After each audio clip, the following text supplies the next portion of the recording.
The myth of the single point leader is over, and a leader's success can now often be measured by the strength of their relationships. Built on a solid foundation of trust, such relationships enable leaders to listen to others' perspectives, ask bold questions, gain a broader understanding before making decisions, and leverage strong human connections for engagement and buy-in. Joining me today is Senior Consultant Anthony Barrett to explore the importance of trusting relationships and how leaders can develop them. So, welcome, Anthony, to In Good Company. Thank you for joining me today. How are you? Yeah, not so bad. Thanks for having me. Good. Well, it's a pleasure to have you here, and thank you for giving us some of your time. So let's explore this. We're talking about trusting relationships today. But before we do that, let's give our audience to get to know you a little bit better. So we'll ask you the same questions that we ask all of our guests on this podcast, which is to tell us about yourself in 60 seconds. Always a challenging thing to do, right? So who am I? Avid outdoorsman, father, spend a lot of my time working with people. My background is kind of in the outdoors, so I used to run expeditions and outdoor trips. Mm-hmm. A lot of time working with high-performing teams, so I spend my time there forming and creating trusting relationships in the outdoor environments and having good, robust conversations. Just bought a house recently, so I'm in the middle of renovating, which is something I've never done before, so I'm learning lots of new skills and making lots of mistakes. Yeah. Excellent. Well, I'd love to talk to you loads about your new house, but we simply haven't got the time for that today. But let's get straight into the topic, and it sounds like you're going to be well equipped to answer the questions that I've got for you today. Let's first of all start with that kind of exploring what we mean when we say trusting relationships. Yeah, it's an interesting question, and when you guys approached me to talk about this and took some time to think about it, I struggled a little bit. I kept going down different tangents in my head. So in the end, I went to AI and just threw all my ideas down and said, what do you think it is? And it came up with a definition, which was a trusting relationship is one where both parties feel safe, respected, and valued. Mm-hmm. And the trust is built over time through sort of consistent behaviors and actions that lead to reliability, honesty, and integrity. But what kind of hesitated with that is that, okay, great, that's what it is on paper, but why? Why is that important? What does it give us? And so I was really reflecting on this idea that trusting relationships it's the point where when somebody's going beyond their day-to-day, where they're doing something that's outside of maybe their standard tasks, that's the point where you're reaching out to somebody and asking them to do something that's maybe a little bit risky, something that's beyond what they should be doing. And that's the point where the trust becomes involved.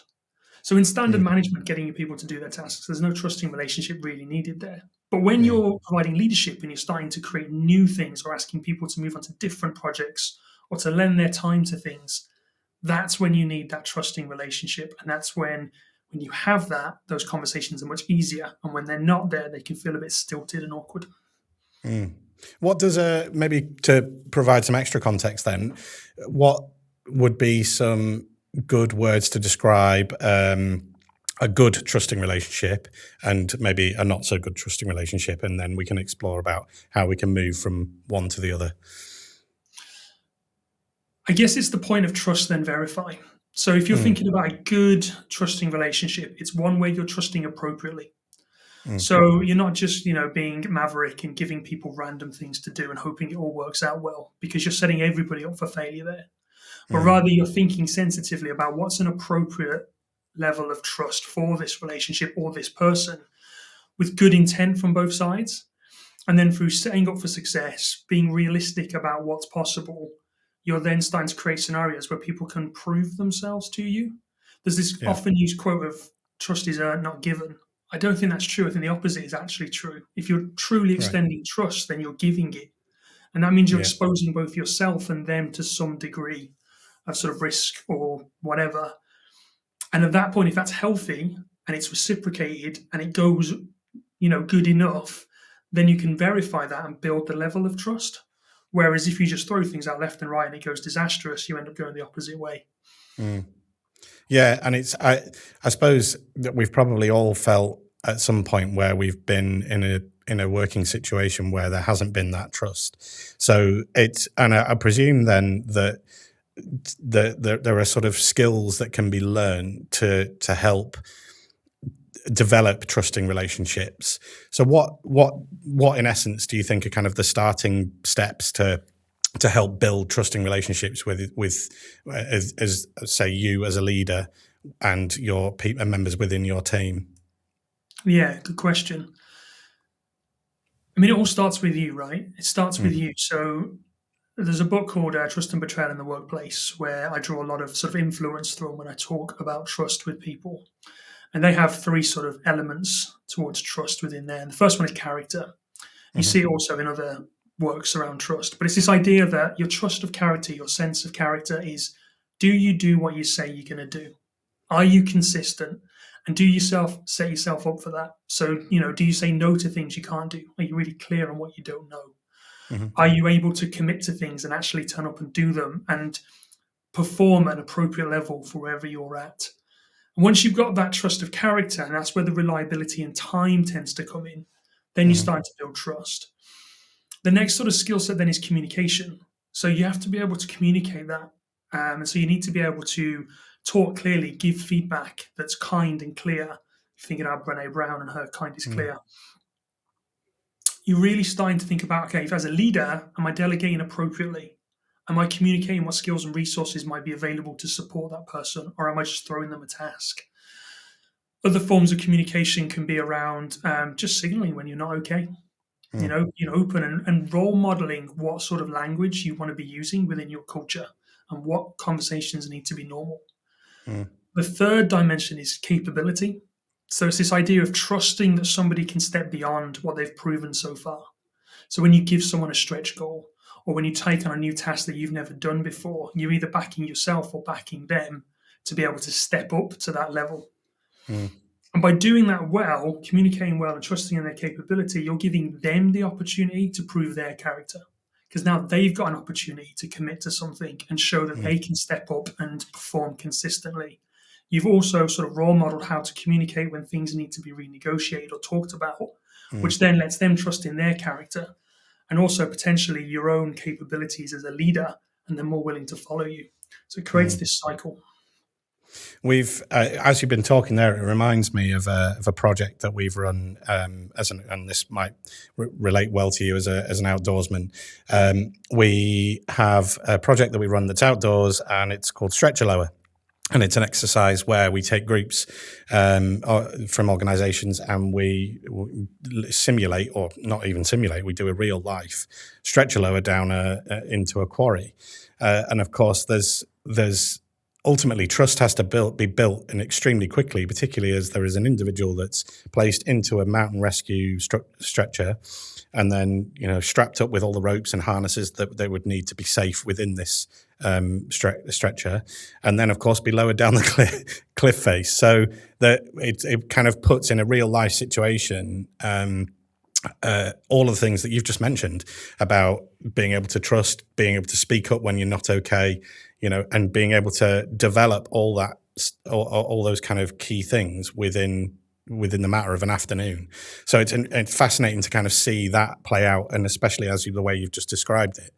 And so it's a really powerful way for individuals to kind of look at those individual aspects of trust and be able to reapply it back into their teams back at their workplace.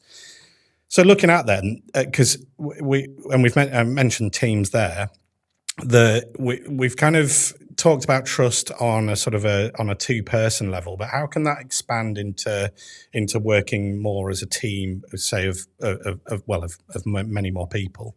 How does it all work the same way, or does there have to be different type of skills depending on the relationship that you have? Yeah, it's an interesting question. I do want to circle back though, just quickly to what you were talking Please about, that do. stretcher lower. I think you hit on something really critical about this idea of trust. Everyone, or not everyone, but a common thought around trust is it takes time and it takes a long time to build. Mm, And to your point, it doesn't need to, because in the instance of a stretcher lower or even running an abseil, you're looking to somebody who you've met maybe 10 minutes ago. yeah. And then you're taking yourself off a 30-foot cliff on a Mm, tiny piece of rope based on their confidence alone.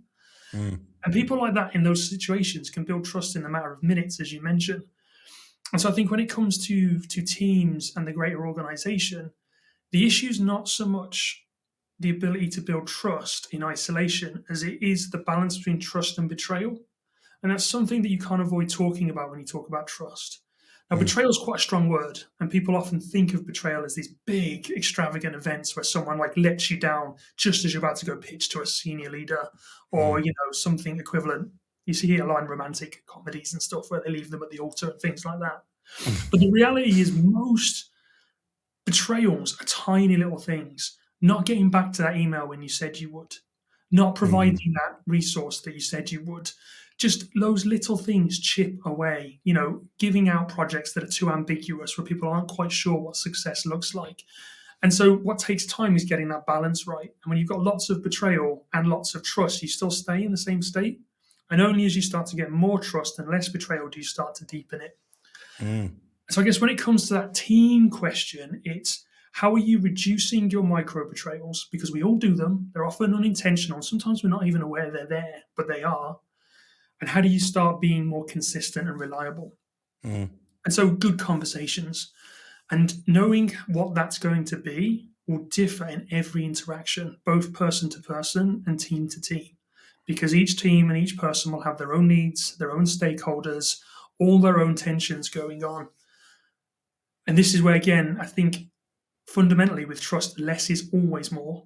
Commit mm. to less, offer less, but when you do offer it, deliver it to a really high standard and talk to people of what is it they need, not just what you need, but make the space for them to also have those chances to talk about their boundaries, their needs, their expectations. And from there, you can have a good, robust conversation moving forwards. Mm. Yeah, it's fascinating there, and I really found it interesting about what you were saying about the micro betrayals, and I think possibly because I think we can often do that without even realizing that we're doing it, and not necessarily that you're doing things deliberately. It's just life's busy, and we can often get ahead of ourselves. But yeah, like to be as soon as you're conscious of that though, then ultimately you'll begin to change and to move into higher up the trust side of things and kind of changing that balance. So yeah, that was really interesting. A good call out there. More of a kind of a bigger, wider question, perhaps. But what role does building trusting relationships have in the leadership toolkit? Yeah, another good question. I guess it depends on where you sit within leadership. Because if you think of leadership as in a position, Mm, then in some ways you need your team to be aligned to whatever it is your team is tasked to do, right? And you're responsible for that. And so when it comes to having people be motivated to deliver the things that they need to deliver, again, trust just makes that easier. We've all been in situations where something's come from top down that no one really agrees with, no one thinks is well thought through, and would you believe it, it doesn't happen or it barely mm, happens and people drag their feet. When you've got that high level of trust, people will follow you sometimes just out of curiosity and nothing else mhm, is required. And you can kind of stand up there and be honest with your people and say, look, I don't get it either, but this is what's been asked of us. I'm sure someone somewhere's got a good opinion on this. Let's go for it. And again, high trust, more likely, low trust, much less likely. And so, yeah, I think as the leadership in that perspective, it's all about having your team feel like you've got their back and they've got your back, and they're more mhm, likely to just be less resistant to anything that needs to come through that you're then responsible for. If we switch the dimension to sort of that acts of leadership, this idea that anybody can create a situation or momentum change that moves the group to a better place, then again, you're talking about influence here and not mm, hierarchy. And in the sense of influence, you absolutely have trust because you have nothing else. And if you're trying to influence people, they need to know that you're doing it from a place of pure intent, that whatever it is going to benefit the cause, whatever that cause might be. And then they're more likely to back you. And mm. so when you start looking at organizations that work in a matrix style, it's essential. And so spending the time to build those relationships with those key people to get things moving, it's leadership 101, right? Yeah. Well, speaking on Leadership 101, I was going to try and pull out a kind of a number one top tip that you would have for say somebody's just been sort of moved into a leadership position and they've kind of not got that background in leadership that they maybe need for their new role, what would be your number one top tip for building a trusting relationships between that person and either another individual or their team? Yeah, I mentioned it before, but I'll expand that. It's less is more. So when you come in and people come into a new leadership position, usually comes with a promotion. They're usually dead excited to get involved, whether it's a new position within an organization or a brand new organization. They want to have their impact felt. They want to get their hands onto that control and make things happen. And that's great. And that energy is really important. But I think taking time to really focus on what is it you want to influence. Try not to spread yourself too thin. Because again, that's where you make yourself open to those micro betrayals, because you're just trying to do too much. So if what you think is missing is a real good understanding of people in the team, divert your time to that. Do that first. And rather than trying to multitask and do everything at once, just think, what do I need to do first that's going to make everything else easier or maybe even obsolete? And then do that thing and watch the cascade effect go through as you go through your journey. Amazing. And I guess, as we've talked about, that sphere of influence, once you've started to do that within a couple of people, that'll start to be seen by wider teams, and then ultimately into the wider organization, building that really strong culture. Would that be fair to say, or anything else to add? Yeah, absolutely. What you're dancing there is one thing I haven't talked about, which is credibility. So sometimes you can get trust through proxy, right? Where we've all got friends who we trust to trust other people. So like if a good friend of mine comes to me and says, hey, this person working on this team is someone to watch, I will then go look just because they've pointed it out to me. And so that individual hasn't done anything to earn my trust other than get the trust of somebody I trust. Yeah. And so as part of credibility, people often think of credibility being your tickets or your experience, but a lot of it is your reputation. And so as that reputation gets known, as you say, as a new leader coming in and starting to make things happen and being consistent with that and delivering well, that will start to cascade outwards. And people that you don't even know are looking will start to pay attention. And I'm a strong believer in those situations, opportunities will start coming to you that will probably help you with whatever it is you're trying to do anyway. And that credibility piece must be so prevalent for you at the minute, as you're currently renovating your house and going through that process. So yeah, checking out with tradesmen, you'll be getting the word of mouth or tradespeople, I should say, word of mouth of friends and trusted people that you know, and whether they've had good experiences with those people as well. So yeah, it all comes circling back. That's amazing. Thank you ever so much for spending some time with us on that today. Just before we move on to our final question, which is a bit more of a personal one, is there anything that we've not talked about that you feel is important that we should mention?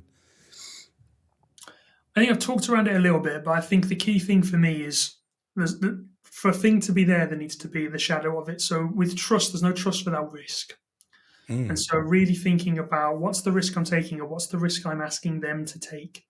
Because trust is a precious thing. It's something we can absolutely build. It's a skill set we can develop, but it's never something we should take for granted. And so if you're asking someone to take a risk on your behalf, whether or not it benefits them as well equally to you, you should always be sensitive to their needs and, honor the relationship, honor them as an individual and have that good intent. Check with yourself, am I doing this for the right reasons? Could I honestly stand up and say I'm doing this and I'm exposing this person appropriately? And that's critical with trust. Yeah, I think you're absolutely right. And I feel like there's been so much just in our short conversation that we've been able to pull out and talk about with it when it comes to trust. And you can already start to feel like the even our talking relationships changed in the past 20 minutes. So imagine what can be achieved over a series of weeks, months, whatever. So yeah, amazing. Thanks ever so much for spending some time with me today and talking all about trusting relationships. My final question to you, as I mentioned before, is a bit more of a personal one. And we ask this question at the end of every episode that we do, which is, if you were to start your career again, knowing what you know now, what would be the best advice you'd give yourself? The best advice. I'd never listen to my own advice. That's part of the problem. Trust yourself. we think of trust as an external thing, but trust your gut. Follow what your body's telling you makes sense. Don't let go of that inner wisdom to compromise for things that don't make sense. And that might just protect me from some past mistakes that, well, they've got me here now, but they're painful on the way. Well, it's some great advice. And I often push back and sort of say, do you kind of live by your own advice now?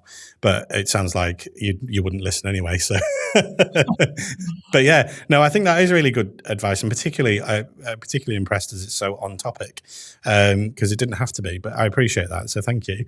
But yeah, trusting in yourself is a major part. I know what a big starting point for all of what we've talked about in this episode. So that's been brilliant. Listen, Anthony, thank you ever so much again for joining us, and I look forward to speaking to you again soon. So thank you ever so much. Thank you. Appreciate it. We hope you enjoyed today's episode of In Good Company. If you would like to find out any more about Impact or the work we do, or perhaps you'd like to explore our leadership playbook, then you'll find all of the links that you need in the description of where you found today's episode. So thank you very much for tuning in, and until the next time, take care.